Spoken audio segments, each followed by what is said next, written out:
Thank you, Madam Mayor, members of the council, community leaders, and activists for being here today.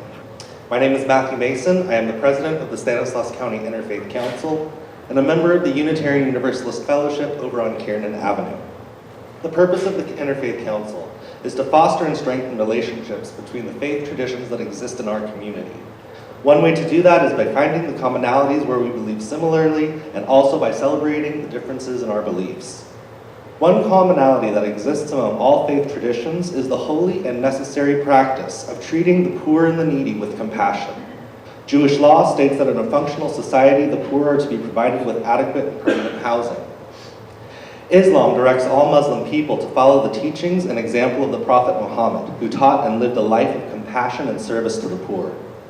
As part of the Eightfold Path, the Buddha taught that ethical conduct is built on the foundation of a vast conception of universal love and compassion for all living beings. And in my faith tradition, Unitarian Universalism, our first guiding principle is to recognize the inherent worth and dignity of every person and to create a world which recognizes that worth and dignity.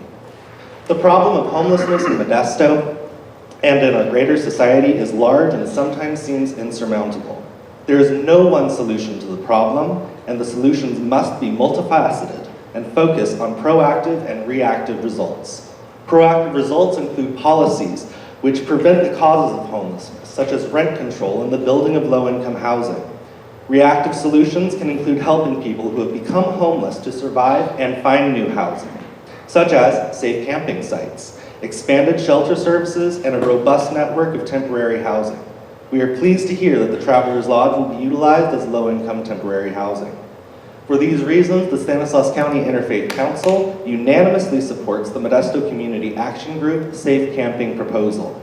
Providing homeless people with designated safe areas to exist without harassment is not an ultimate solution. It is only one part of the solution to treating the citizens of Modesto and Stanislaus County with compassion, dignity, and respect. Thank you. Thank you. Next is Veronica Ambrose.